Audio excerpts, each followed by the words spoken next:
Hello student, welcome to my YouTube channel. आज हम lecture में 22 बना रहे हैं। आज हम लॉ ऑफ बुलियन अलजेब्रा में हम डिमॉर्गन्स लॉ के बारे में स्टडी करेंगे।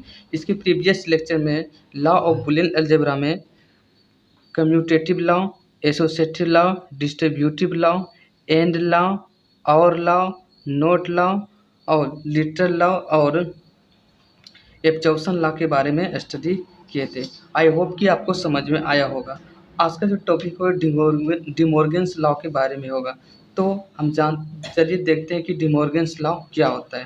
तो डिमॉर्गन्स कहता है, मिस्टर डिमॉर्गन्स नाम का एक साइंटिस्ट था। मिस्टर डिमॉर्गन्स नाम का एक साइंटिस्ट था जिन्होंने बुलियन अलजेब्रा के क्षेत्र में दो नियम दिया। बुलियन अलजेब्रा के क्षेत्र में दो लॉ दिया। मिस्टर डिमॉर्गन्स नाम का एक साइंटिस्ट था जिन्होंने बुलियन अलजेब्रा के क्षेत्र में दो लॉ दिया। फर्स्ट लॉ क्या दिया? डिमॉर्गन फर्स्ट लॉ और सेकेंड दिया De Morgan second law. De Morgan first law क्या होता है? देखिए, डिमॉर्गन फर्स्ट लॉ में क्या होता है, डिमॉर्गन फर्स्ट लॉ दिया कि अगर हम दो वेरिएबल का कॉम्प्लीमेंट करते हैं, दो वेरिएबल या उससे ज़्यादा भी हो सकते हैं, हम मान के चलते हैं दो वेरिएबल, अगर हम दो वेरिएबल का कॉम्प्लीमेंट करते हैं तो उससे इंडिविजुअल कॉम्प्लीमेंट के बराबर होता है। यानी कि हम जब मान लेते हैं दो वेरिएबल ए, मान के चलते हैं दो variable A dot B, A dot B, De Morgan first law है, ए डॉट बी का कॉम्प्लीमेंट करते हैं। मान के चलते हैं दो वेरिएबल, इससे ज़्यादा भी हो सकता है, मान के चलते हैं दो वेरिएबल, इससे ज़्यादा भी हो सकते हैं, आप ले सकते हैं। यानी कि ए डॉट बी का हम कॉम्प्लीमेंट करते हैं तो इसके इंडिविजुअल कॉम्प्लीमेंट में बढ़ जाता है। यानी कि ए का कॉम्प्लीमेंट प्लस बी का कॉम्प्लीमेंट हो जाता है। यानी कि ये जो है ए 20 से टूट गया, 20 से टूट गया, और डॉट साइन, ये जो डॉट है मेरा, ये किस में बदल गया? एंड में। यानी कि दो अलग अलग पार्ट में ये बढ़ गया, और डॉट साइन जो है ये किस में बदल गया? एंड में। यानी कि ये डिमॉर्गन्स का फर्स्ट नियम हुआ। इसको क्या कहते हैं? डिमॉर्गन का फर्स्ट नियम कहते हैं। अगर आप तीन वेरिएबल भी ले सकते हैं, यानी कि अगर आप A dot B dot C का कॉम्प्लीमेंट करते हैं तो जो मिलेगा आउटपुट में क्या होगा? कहता है ए का कॉम्प्लीमेंट फिर प्लस बी का कॉम्प्लीमेंट प्लस सी का कॉम्प्लीमेंट होगा। ये मेरा क्या हो गया? डिमॉर्गन्स का नियम हो गया। आप फोर वेरिएबल का भी ले सकते हैं। तो इसको हम स्टेटमेंट पे कैसे लिखेंगे? इसको हम लैंग्वेज में कैसे लिखेंगे? हम this law state that this law state that the whole complement of the ending, ये डॉट क्या है? Ending whole. This law state that the whole complement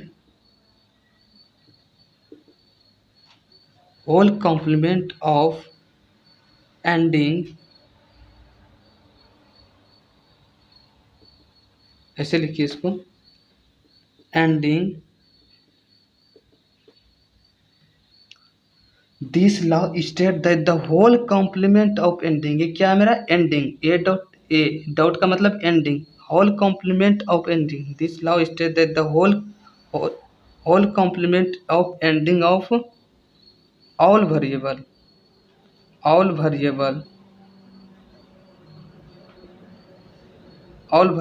is equal to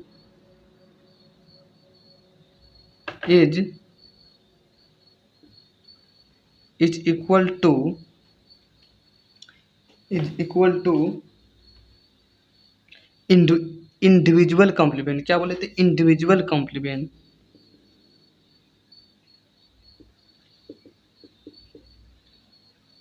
individual complement of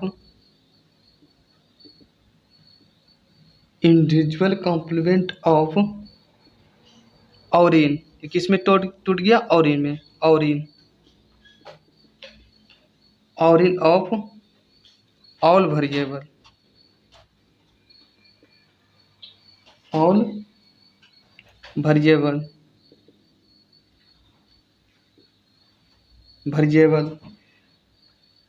is called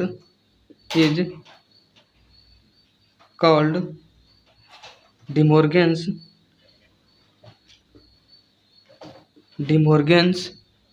first law. इसे क्या कहते हैं? De Morgan's first law कहते हैं। De Morgan's first law. इसको हम प्रूव करते हैं ट्रूथ टेबल के मेथड से। इसको हम प्रूव करके देखते हैं। चलिए आप इतना पहले स्क्रीनशॉट ले लीजिए, फिर इसको हम रब करते हैं। इसको हम ट्रूथ टेबल के मेथड से प्रूव करेंगे। चलिए इसको हम प्रूव करते हैं। प्रूव बाय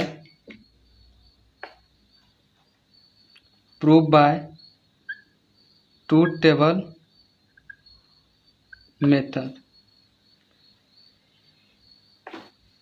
यहाँ पे क्या हो गया, क्या होगा? इनपुट में ए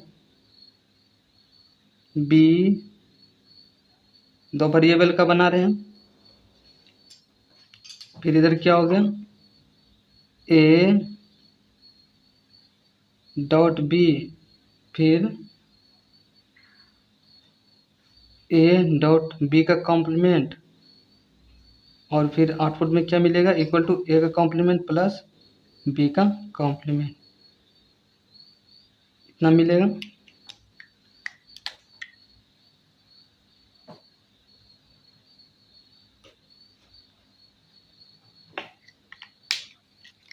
ये हुआ मेरा।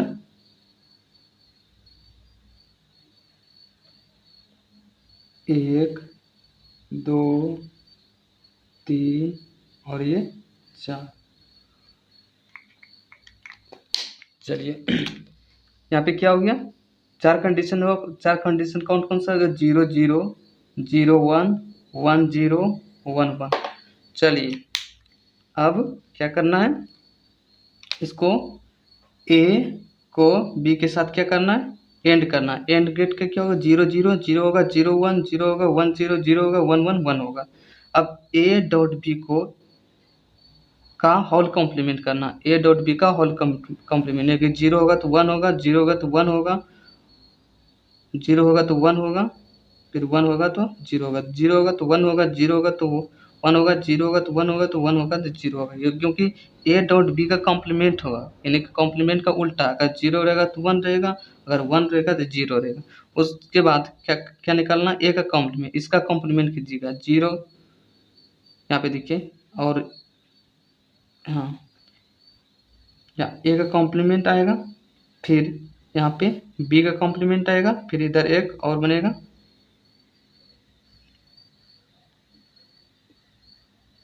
ए का कॉम्प्लीमेंट कीजिए। ए का कॉम्प्लीमेंट 0 का कॉम्प्लीमेंट 1, 0 का कॉम्प्लीमेंट 1, 1 का कॉम्प्लीमेंट 0, 1 का कॉम्प्लीमेंट 0, फिर बी का कॉम्प्लीमेंट 0 का कॉम्प्लीमेंट 1, 1 का कॉम्प्लीमेंट 0, 0 का 1, 1 का 0, क्या होगा? 0 का 1, 1 का 0, 0 का 1, 1 का 0। अब क्या करते हैं? ए का कॉम्प्लीमेंट फिर प्लस बी का कॉम्प्लीमेंट करते हैं। जी फाइनली क्या हो जाएगा?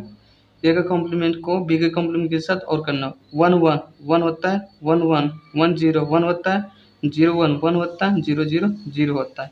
यानी कि कहने का मतलब ए डॉट बी, यानी कि ये मेरा क्या हो जाएगा? एल एल एच एस, और ये मेरा क्या हो गया? आर एच एस, यानी कि एल एच एस जो इधर है वो भी वो इधर ही है। जैसे देखिए ए डॉट बी में क्या है? 1 1 1 1, वो इतना इधर है, 1 1 1, यानी कि सेम, यानी कि कह सकते हैं L H S equal to R H S. तो हम लिख सकते हैं L H S equal to R H S, यानी कि ए डॉट बी का कॉम्प्लीमेंट इक्वल टू ए का कॉम्प्लीमेंट प्लस बी के कॉम्प्लीमेंट के बराबर होता है। ये डी मॉर्गन्स का फर्स्ट लॉ। अब इसका ट्रूथ टेबल सर्किट डायग्राम बनाते हैं। सर्किट डायग्राम बनाते हैं। पहले इसका बना लेते हैं, एलएचएस का सर्किट डायग्राम बनाते हैं। एलएचएस का सर्किट डायग्राम बनाते हैं। इनपुट में क्या है? 2 गो वेरिएबल ए लीजिए, बी लीजिए। ठीक से इसको बनाते हैं। ए लिए, ये मेरा ए है, ये क्या है, बी है, और इसमें क्या लगा है, एक नैंड गेट लगा है। तो आउटपुट को क्या मिलेगा, ए डॉट बी का कॉम्प्लीमेंट मिलेगा। उसी तरह देखते हैं अब एलएचएस का, देखें अब आर एच एस का देखते हैं। आर एच एस का देखते हैं। आर एच एस क्या होगा मेरा, ए का कॉम्प्लीमेंट। यहाँ पे इनपुट में ए लीजिए, यहाँ पे एक नोट गेट लगाइए, उसी तरह बी लीजिए और यहाँ एक नोट गेट लगाइए। इधर क्या होगा, ए का कॉम्प्लीमेंट हो जाएगा, इधर क्या हो जाएगा, बी का कॉम्प्लीमेंट। और फिर क्या करना है, यहाँ पे एक और गेट लगाना है, यहाँ पे एक और गेट लगाना है, और इधर क्या हो जाएगा मेरा, आउटपुट में क्या मिल जाएगा, ए का कॉम्प्लीमेंट प्लस बी का कॉम्प्लीमेंट मिल जाएगा। तो कह सकते हैं कि इसका भी सर्किट डायग्राम यानी कि ए एल एच एस का circuit diagram are H S के सर्किट डायग्राम के बराबर होगा। तो ये मेरा क्या हो गया, डी मॉर्गन्स का फर्स्ट लॉ हो गया। अब देखते हैं डी मॉर्गन्स का सेकेंड लॉ, इसको हम रब करते हैं।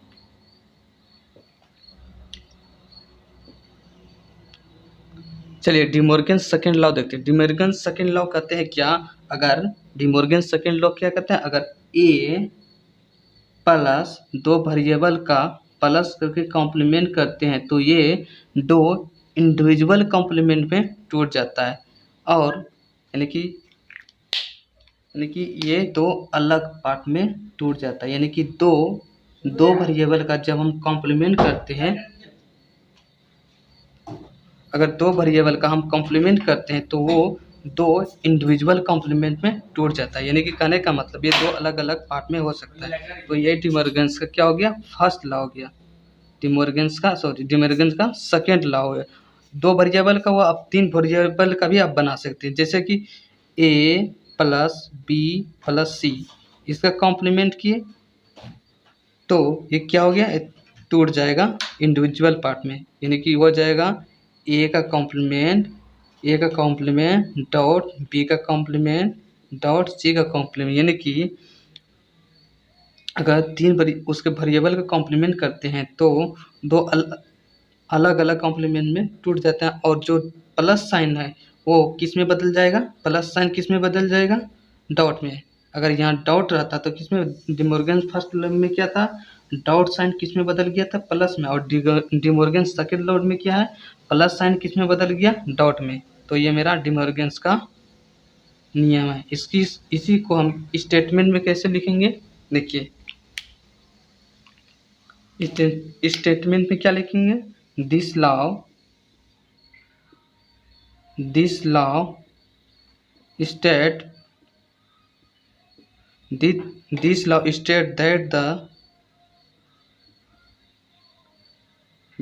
state that the whole complement of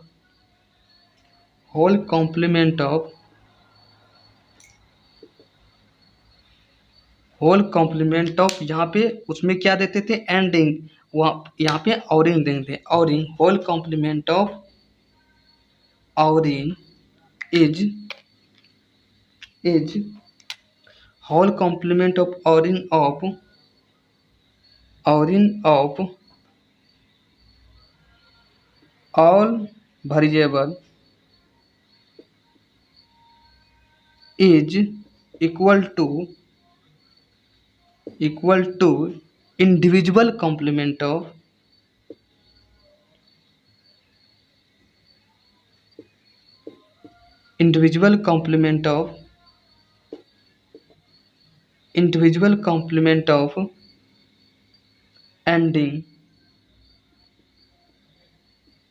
ending of all variable is called De Morgan's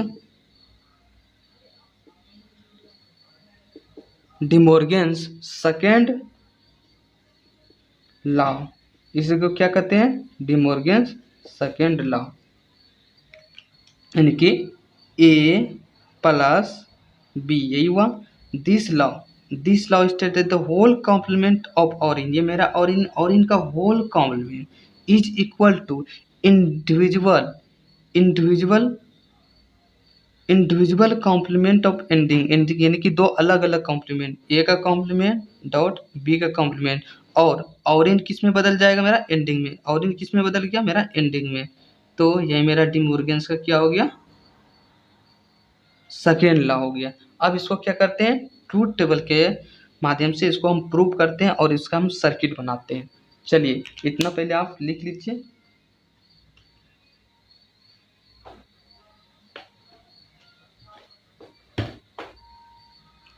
चलिए इसको रब करते हैं।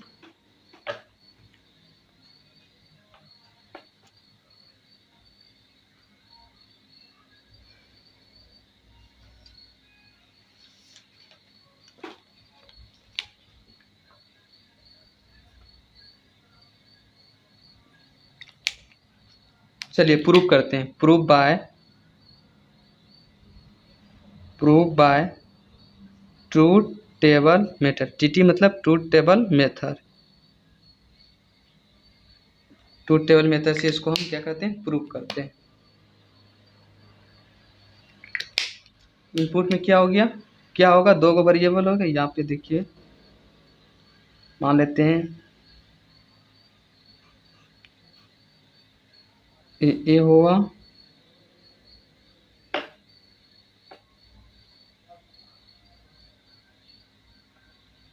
बी हुआ, फिर ये ए और बी होगा, इधर ए प्लस बी का कॉम्प्लीमेंट होगा, इधर क्या हो गया, ए का कॉम्प्लीमेंट होगा, फिर इधर एक बी का कॉम्प्लीमेंट होगा, फिर इधर क्या हो गया, क्या होगा, ए डॉट बी का अलग अलग कॉम्प्लीमेंट होगा।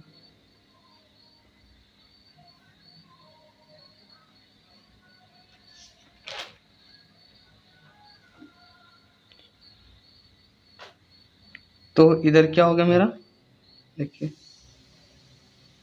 यहाँ पे क्या होगा मेरा, ए बी, और ये मेरा क्या हो गया, ए प्लस बी का कॉम्प्लीमेंट होगा यहाँ पे, सॉरी यहाँ पे बी का कॉम्प्लीमेंट नहीं होगा, यहाँ पे देखिए, यहाँ पे सिंपल ए बी होगा। देखिए यहाँ पे क्या होगा, ए प्लस बी होगा, और यहाँ पे क्या क्या होगा, ए प्लस बी का कॉम्प्लीमेंट होगा, फिर इधर क्या होगा मेरा, इधर क्या होगा, ए का कॉम्प्लीमेंट, फिर इधर क्या होगा, बी का कॉम्प्लीमेंट, फिर इधर क्या होगा, ए का कॉम्प्लीमेंट डॉट बी का कॉम्प्लीमेंट होगा। तो यहाँ पे एक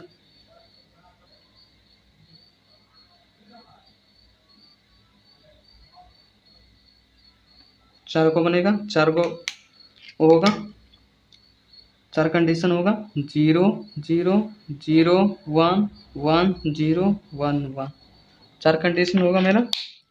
ए डॉट बी कीजिए, ए एंड बी कीजिए, ए एंड बी इसको इसके साथ एंड कीजिए, 0 0 0 0 1 1 1 0 1 1 1 1, फिर ए प्लस बी के कॉम्प्लीमेंट यानी कि इसका अपोजिट, 0 रहेगा तो 1 करना है, 1 रहेगा तो 0 करना है, 0 है 1 कीजिए, 0 है 1 कीजिए, 1 है 0 कीजिए, 1 है 0 कीजिए, 1 है 0 कीजिए।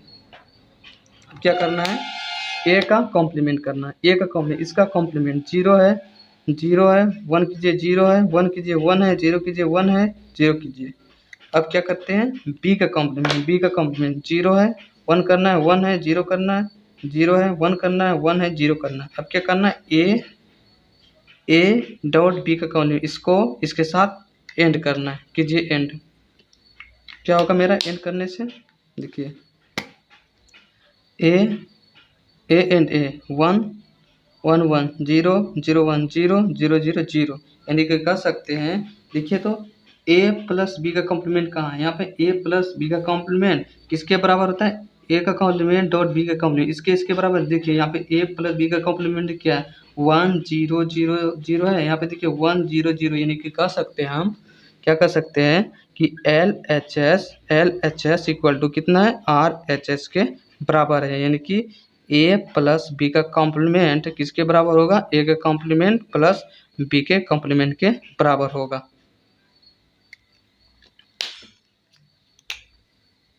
ये मेरा होगा। आप तीन वेरिएबल का भी लेके बना सकते हैं। यहाँ पे हम दो वेरिएबल को लेके बनाए। अब देखते हैं इसका हम क्या करते हैं, ट्रूथ टेबल बनाते हैं, सॉरी सर्किट डायग्राम बनाते हैं एलएचएस का। पहले एलएचएस का सर्किट डायग्राम बनाते हैं। एलएचएस मेरा क्या है, ए प्लस बी का कॉम्प्लीमेंट। यहाँ पे ए और बी लीजिए और यहाँ पे क्या करना है, एक नॉर गेट से गुजारना है। ये मेरा एक नॉर गेट है। इनपुट में क्या होगा मेरा ए बी और आउटपुट में हमको क्या मिलेगा, ए प्लस बी का कॉम्प्लीमेंट। उसी तरह आरएचएस का बनाते हैं। आरएचएस मेरा क्या है, ए का कॉम्प्लीमेंट प्लस बी का कॉम्प्लीमेंट। यहाँ पे एक ए लीजिए और यहाँ पे एक नॉट गेट बनाइए। उसी तरह यहाँ पे बी लीजिए, एक नॉट गेट बनाइए। यहाँ पे क्या मिलेगा, ए का कॉम्प्लीमेंट, फिर इधर क्या मिलेगा, बी का कॉम्प्लीमेंट। फिर क्या करना है, इसको एक नॉर गेट से गुजारना, और गेट से गुजारना। यहाँ पे एक और गेट से गुजारे तो आउटपुट में हमको यहाँ पे क्या मिलेगा y इक्वल टू क्या मिलेगा, यहाँ पे आउटपुट में क्या मिलेगा, ए का कॉम्प्लीमेंट प्लस बी का कॉम्प्लीमेंट। सॉरी, यानी कि कह सकते हैं कि एलएचएस का जो सर्किट बनेगा आरएच के सर्किट के बराबर होगा। यानी कि ए प्लस बी का complement equal to A complement plus B के कॉम्प्लीमेंट के बराबर होगा। यही मेरा क्या हो गया, डी मॉर्गन्स सेकेंड लॉ हो गया। तो ये बहुत ही इम्पोर्टेंट है, वीवीआई एग्जाम में पूछता है। तो आज यही तक रहने देते हैं। इसके नेक्स्ट क्लास में हम डी मॉर्गन्स के बेसिस पे हम बहुत सारे एक्सप्रेशन, बूलियन एक्सप्रेशन को सॉल्व करेंगे। डी मॉर्गन्स लॉ हम इसलिए पढ़ते हैं कि बहुत सारे एक्सप्रेशन को हम डी मॉर्गन्स लॉ के हेल्प से उसको बहुत ही छोटा छोटा एक्सप्रेशन बना सकते हैं। जैसे अभी लॉजिक गेट में देखे थे, बहुत बड़ा एक्सप्रेशन आता था, उसका हम लॉजिक गेट बनाते थे। तो डी मॉर्गन्स लॉ क्या कहा कि उसको क्या किया, उसको सिंप्लीफाई करके उसको छोटा से छोटा सर्किट एक्सप्रेशन बनाया और उसका सर्किट डायग्राम बनाया। इसलिए हम डी मॉर्गन्स लॉ का बारे में स्टडी करते हैं। तो आज यहीं तक रहने देते हैं। Thank you very much.